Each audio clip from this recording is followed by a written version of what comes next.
Hello, welcome to Scrapbooking Station. In this video, I was just going to make this one card and show you how to do it. It involves watercolor and some metallic spritzing. And then I decided, well, let's throw in a couple colors. And then the weather got bad, and I said, well, let's try some different materials for that panel and see what happens to the color. And then I just went crazy again, so 2 more different patterns. So I'm going to put the camera over my shoulder and we'll get started. The materials that you're going to need to make this card is first off the card base, or the card back. This is a split card, so the card back is going to be 5.5 by 4 3/4, and you want to score it at 4 1/4. This is going to be the back of your card. Now the front of your card is going to be a colored panel, so you'll need a colored panel 5.5 by 4 1/4, and the accompanying ink.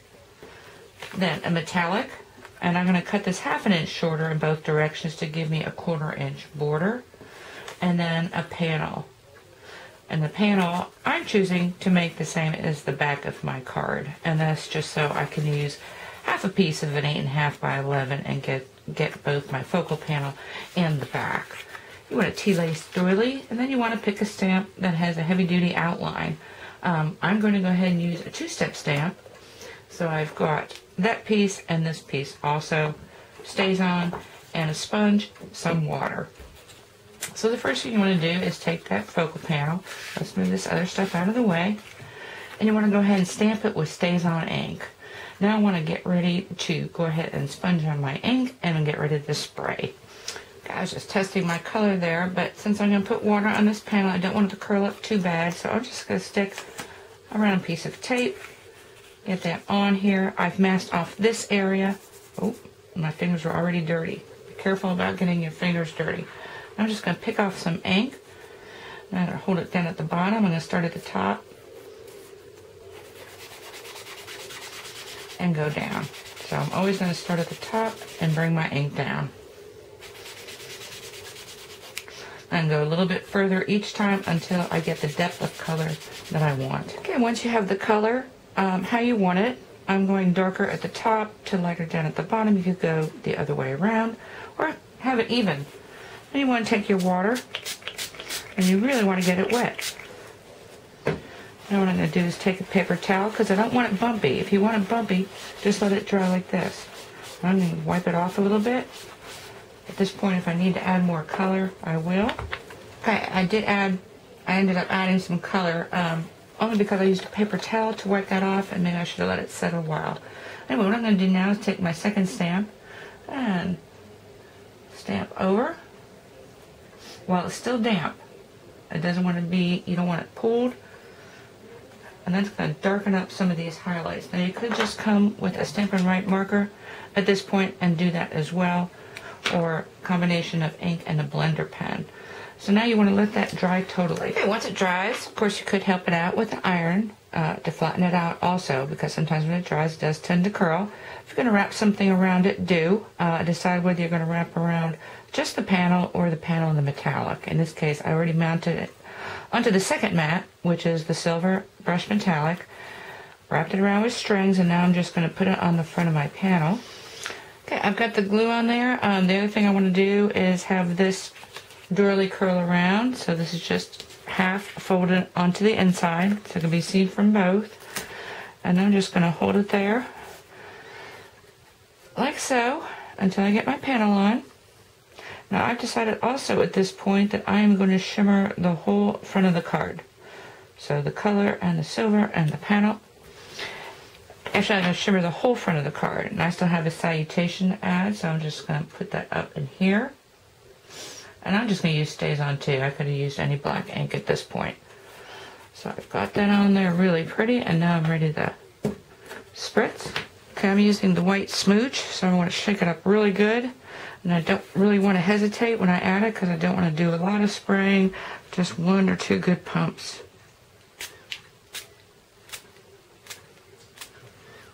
And then you really want to let it set. If you don't have the smooch, if you airbrush some metallic on there, or even if you use dazzling details, the glue, and just put some on your finger and wipe it, you'll get similar effects. Not quite the same, but this is totally got to set before I set it onto the back of the card. So let me get that ready. Okay, so the top of my card's all done. It's got this great shimmer to it, and now I'm ready to attach the front to the back. So the first thing I did was add some glue back behind this doily, because this is a pretty large area not to attach to the front of the card or the back of the card. And now I want to figure out how I want to situate this. So I'm going to turn the back over and then bump this against my tab, my 1/4 inch tab. So I want to square it along some straight edge. Put a pretty significant amount of glue. I've got that right across my straight edge. I've got my glue on. I want to bump this just about over, because I know that tab's going to the inside, and I want to get it down pretty quick, watching both the score line, because before it sets too bad, I want to get down there so it doesn't move, which is why you want to do a little pre-crease. Go ahead and close it up and check your corners, make sure everything's looking good, and then let it set. So the card is finished. On the inside of all my bloom cards in this video, all I did was take the coordinating ink and do the outline stamp on the inside. So really nice. As I alluded to in my intro, I couldn't leave well enough alone. So this is my strawberry slush. Did it. And this one picked up that, after you put that water on, maybe you want to let it set a little bit, and that'll let the ink saturate into your cardstock. And so again, kind of the same thing here. And then I want to do another color, and it occurred to me that this card would be great to mass produce. So I made this one. When I made this one, I went ahead and scalloped this connecting edge, and that makes it really pretty as well. And also, in all these cards, I'm using the natural white cardstock from Stampin' Up. And so I decided to test some other materials.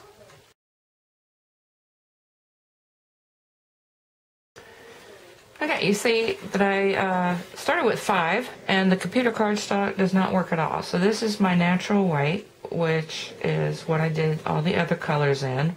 Then I went with the Whisper White cardstock from Stampin' Up. And so that was really pretty as well. So did that. Forgot to stamp the inside. Remember to stamp your insides. Then I went with the shimmering white paper, and it's not as white. I think I probably need to move in so you can see the difference. But the difference in this is crisp cantaloupe. The difference in that color depends on this front panel. And then lastly, way different color. And I probably don't need to do much to do that. This is photographic paper. And what's beautiful about photographic paper is it stays on ink. It looks like when you tilt it sideways, and you probably have to look really close up. I don't know if I can get this or not, but I'm going to try to shimmer it around. But that black stays on, looks like really thin, fine black embossing. And also put it on a white cardstock. So have that, and then I wanted to try something a little bit different, not using that smooch spray, because nozzle gets clogged up and maybe you don't want silver. And all this is well, first off, I'm using a small stamp, and I created some masks so I could stamp it 3 times, have them overlapping. This is Hello Honey, so basically things are the same, just a different stamp. The other thing I did, instead of having a second stamp, I just used some solid stamp shapes, and these are just innies from leftovers. I think mostly the medallion stamp set, to put some color in there, and then finally added some to the top and the bottom. Again, while the cardstock was wet. And this is on the natural ivory cardstock. So really pretty. Now the spritz, instead of the smooch, is something called Perfect Pearls. All you do is put a little bit in the cap when you turn it over, add some water with a paintbrush, and then do one of these numbers. Pull it back and keep spritzing. Really pretty, especially for more of a masculine or rough edges. And on the inside of this one, since it was a separate front from back, that's one of the techniques that I talk about in split base cards. So if you haven't seen that, it's getting a lot of nice comments. So check that out. Okay, the last other thing I wanted to try, and it does work. You see that there's something on this. I used photographic paper again.